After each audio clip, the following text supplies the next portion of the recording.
사순절 묵상 프로그램에 참여해 주신 우리 성도님들께 감사하고 환영하는 인사를 드립니다. 이렇게라도 만날 수 있으니 새롭습니다. 또 이렇게 만난다라는 게 재미있을 것 같은 그런 생각도 듭니다. 아무쪼록 앞으로 이런 만남들이 계속 일어날 수 있었으면 참 좋겠습니다.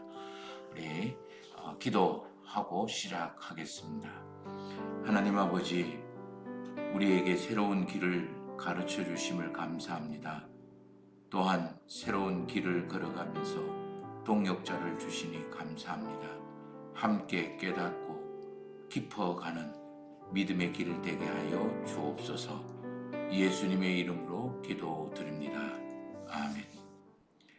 우리 앞으로 계속해서 사순절 기간 동안 우리 영적 순례의 길 고전이라고 할 수 있는 우리 책을 하나 묵상을 하고 공부를 할 예정입니다.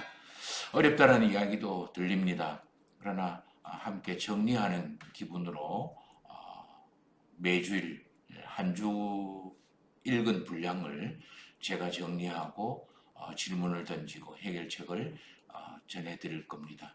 그냥 집에서 편안하게 시청하시면서 읽은 것을 정리해 보시면 되시겠습니다. 그러면 우리 함께 사순절 묵상 길을 가는 사람들 철로 역정 시작하도록 하겠습니다. 그러면 첫째 주간 우리 읽었던 부분들을 정리 한번 해 보시겠습니다.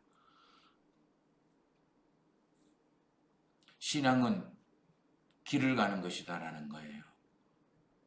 하나님께로 가는 여정입니다. 그래서 성경을 보면 제일 첫 번 믿음의 길의 출발을 믿음이라고 이야기를 합니다. 예수 그리스도의 부름에 대한 믿고 응답하는 순종에 해당되는 거죠.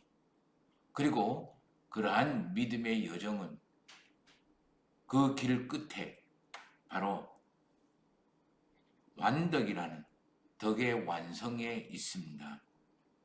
가는 길 동안 나에게 필요한 결핍들, 모자라는 것들은 보완을 하는 거고, 하나님이 주신 은혜는 내가 누리면서 가는 길이 바로 신앙의 길이다라는 거예요. 마치 200m 허들 경기와 비슷합니다. 철로 역정은 이런 신앙의 여정을 이야기하는 책입니다. 각 여정마다 만나는 신앙의 과제들이 있고 거기에 따르는 해결 방법들이 있습니다. 이 철로 역정이라는 책은 온갖 비유와 상징의 언어들로 가득 채워져 있습니다. 그래서 이 비유와 상징의 언어를 해석하면 쉽게 이해할 수 있는 책입니다. 중요한 것은 이 철로 역정은 다른 사람과의 관계뿐만 아니라 내 생활의 영적 내면의 이야기들로 가득 채워져 있습니다. 그러므로 나를 돌아보고 나를 평가하고 내 길을 점검하는 그런 이야기로 해야 됩니다. 앞에 신앙의 여정에서 결핍의 보완과 은혜의 누림이라고 했습니다. 내가 보완해야 될 것이 무엇이고 누리는 것이 무엇일지 분별하고 기도를 하기 위한 기도의 책이다라고도 할 수가 있습니다. 신앙의 출발은 눈뜸과 떠남이라고 할 수가 있습니다. 순례자가 동굴에서 꿈을 꾸고 무거운 짐을 등에 지고 있는 그런 환상을 보고 생각을 하는 거예요. 이거는 하나님의 성령이 나에게 와서 영적인 눈을 뜨라고 하는 부르심이라고 할 수가 있습니다. 계시록 2장 3장 20절 말씀에 보면 누구든지 내가 문 밖에서 두드리노니 누구든지 문을 열면 내가 들어가서 그와 더불어 먹고 마신다라고 말씀하신 내용과 같은 거예요. 성령 하나님께서 어느 날 나에게 찾아와서 내 삶에 주어진 여러 가지에 대한 진지하고 의문스럽고 그리고 의미 있고 가치 있는 질문들을 할 때 그것이 바로 성령 하나님께서 나를 찾아와서 눈 뜨라고 영적으로 눈을 뜨라고 이야기하는 그런 사인으로 표정으로 받아들이시면 좋을 것 같습니다. 이렇게 눈뜸에 대한 반응이 바로 떠남입니다. 떠남에서는 반드시 중요한 게 전도자를 세우는 것이 중요합니다. 전도자와 만나야 돼요. 그래야 변하지 않는 목표와 방법을 믿고 따라갈 수가 있기 때문이다. 철로역정에서는 순례자에게 인도자가 빛과 좁은 문을 가르쳐 줍니다. 빛이라는 말은 성경 말씀이라는 의미이고 좁은 문이라는 것은 예수 그리스도의 길이라고 이야기를 합니다. 성경에서 나를 따라오려면 넓은 문으로 가지 말고 넓은 길로 가지 말고 좁은 문으로 가라라고 하신 그 말씀과 동일한 의미입니다. 그래서 나에게 변하지 않는 목표와 방법을 믿어야 된다라는 거예요. 그리고 그것을 따라가야 되는 것. 그것을 누구로부터 공급을 받느냐? 바로 인도자로부터 공급을 받는다라는 겁니다. 이렇게 따라가는 데는 반드시 우리 방해꾼이 있습니다. 그래서 가족들의 조롱과 그리고 위협, 그리고 주변 사람들의 이웃들의 비난과 그리고 머물러 달하는 읍소, 그리고 결정적으로 방해꾼도 있습니다. 동행자 같지만 바로 방해꾼으로 역할을 합니다. 그런 모습이 세 가지 유형인데 하나는 기존의 관계성을 설정하고 새로운 관계를 요구를 합니다. 세상적인 동류의 사람들을 떠나야 되는 거예요. 그래서 아브라함의 믿음의 떠남도 바로 여기에 해당되는 겁니다. 그리고 반드시 떠나고 버려야 되는 게 고집쟁이입니다. 이 고집쟁이라는 것은 다른 주변의 사람이 아니라 바로 자기 자신의 경험이나 자존심이나 소견을 버려야 된다라는 그런 이야기입니다. 참고로 말씀드리면 여기에 영적 경험이나 소견도 버려야 된다라는 거예요. 그래야 인도자의 온전한 인도를 받을 수가 있기 때문입니다. 자연스럽게 변덕쟁이, 이거는 내가 좋아하고 내가 편하고 내가 원하는 것을 누리고 얻고 찾고자 하는 내 중심의 사고방식을 이야기합니다. 그러므로 기존의 관계나 고집쟁이나 변덕쟁이의 공통점이 뭐겠습니까? 바로 자기라는 겁니다. 그래서 믿음의 길에 제일 첫 번째 만나는 그 방해꾼은 아이러니하게도 바로 자기 자신입니다. 그래서 예수님은 마태복음 16장 24절에서 나를 따라오려거든 자기를 부인하고 자기 십자가를 지라 이렇게 말씀을 하시는 이유가 바로 여기에 있습니다. 그러므로 내 경험이나 내 생각이나 내 유익을 따라 믿음의 길을 절대로 갈 수 없습니다. 인도자에 대한 믿음이 반드시 필요합니다. 그래야 우리가 믿음의 길을 따라갈 수가 있습니다. 이렇게 믿음의 길을 걸어갈 때에 우리는 두 번째 방해꾼을 만납니다. 그것을 바로 철로역정에서는 절망이라고 이야기를 합니다. 절망이라는 것은 다른 것이 아닙니다. 아무리 아무것도 새로운 것이 없는 그런 변화가 보이질 않습니다. 믿음의 길을 떠났는데도 불구하고 나에게 새로운 어떤 은총의 모습이나 축복의 모습이 없다라는 것에 의심이 드는 겁니다. 그러면 당연히 묻는 질문이 있게 됩니다. 내가 지금 뭐 하고 있는 건가? 이렇게 하는 게 맞는가?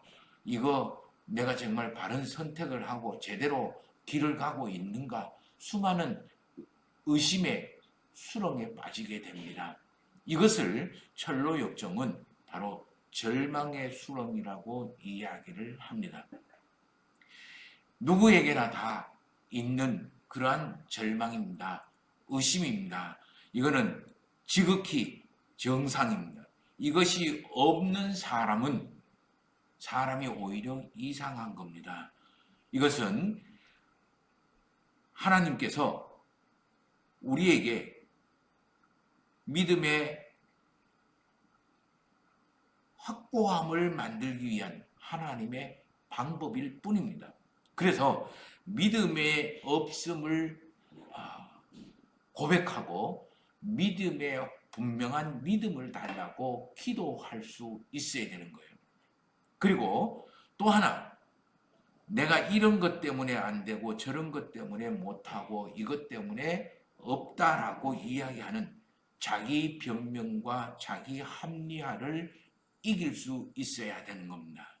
그때 우리는 이 수렁을 떠날 수 있는 디딤판을 발견하게 됩니다.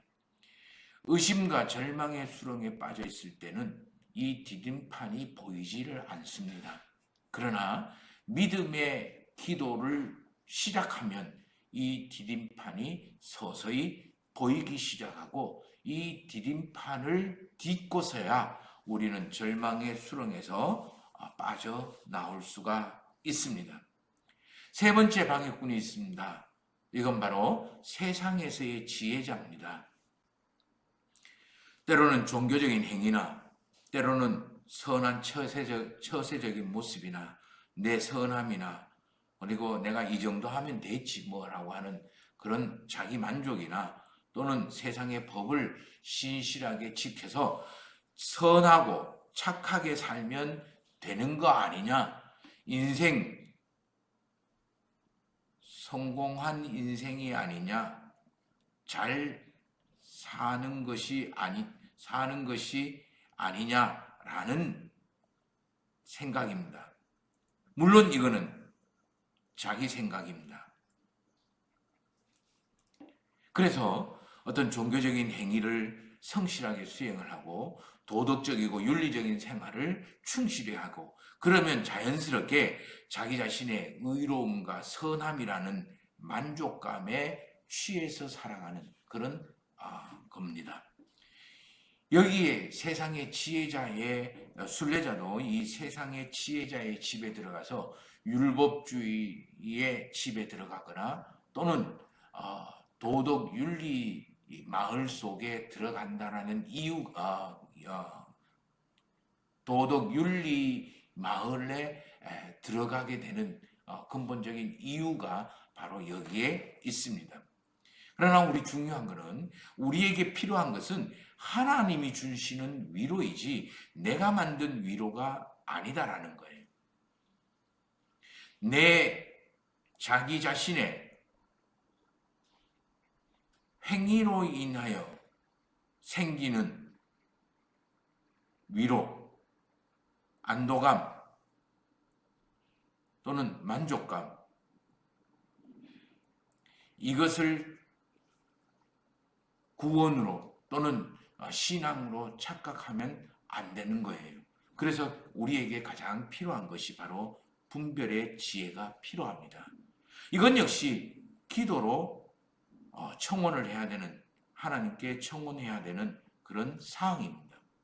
그래서 성경은 끊임없이 우리에게 깨어 있어야 한다라고 이야기합니다. 깨어 있어야 분별을 할 수가 있기 때문입니다.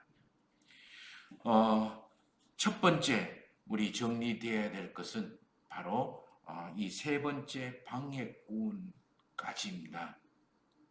이 세 번째 방해꾼에서 나오는 것은 바로 결국 인도자의 인도를 받는 것에 있습니다. 그러므로 신앙의 길에 가장 중요한 것은 자기를 부인하고 인도자의 인도를 믿고 그리고 순종하고 따라라는 이야기입니다. 그 첫 번째 모습이 우리 세 번째 방해꾼까지 나왔습니다. 그리고 다음 시간에 하나님이 주시는 은총, 위로의 모습을 우리 공부를 하고 정리를 하게 될 겁니다. 앞으로 매주 목요일 저녁에 이 강의 시청 주소를 우리 성도님들에게 보내드릴 겁니다. 그러면 저녁 드시고 조금 한가한 시간에 한 1, 20분 시간 내셔서 정리를 하시면, 철로역정 읽은 것을 정리를 하시면 되시겠습니다. 다른 사람들에게도 권해주셔서 주소를 같이 나눠서 이렇게 시청을 하시면 되겠고, 또 다른 사람이 보고자 하고 시청하고자 한다면 교회 사무실로 이렇게 연락을 주시면 됩니다. 이거는 공개적으로 하는 것이 아니라 주소를 알려드려서 필요한 사람에게만 나눠주는 프로그램입니다. 앞으로 사순절 끝나고 난 다음 계속해서 이런 모습으로 신앙 성경 공부를 하든지 아니면 영적인 고전을 읽든지, 바라건대는 또 인문학 책이나 요즘 많이 유행하는 그런 책들, 시류를 읽을 수 있는 책들을 함께 읽고 독서 나눔도 했으면 하는 그런 바람도 있습니다. 아무쪼록 우리의 영적인 길이 분명하고 위치를 파악하기에 부족함이 없는 이런 시간이 되었기를 간절히 소망합니다. 기도드리겠습니다. 아버지 하나님, 우리의 길을 걸어갈 수 있도록 믿음 없음을 용서하여 주시고 믿음에 믿음을 더하여 주옵소서. 예수님의 이름으로 기도드립니다. 아멘.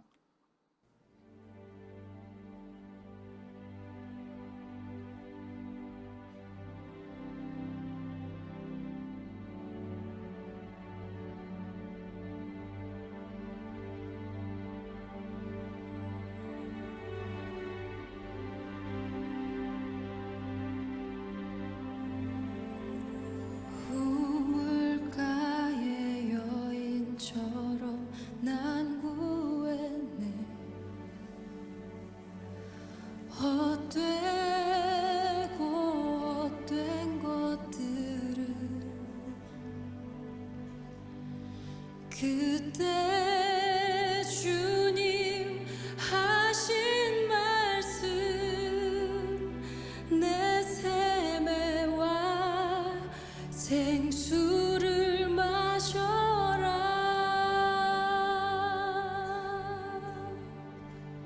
오 주님, 오 주님, 채우소.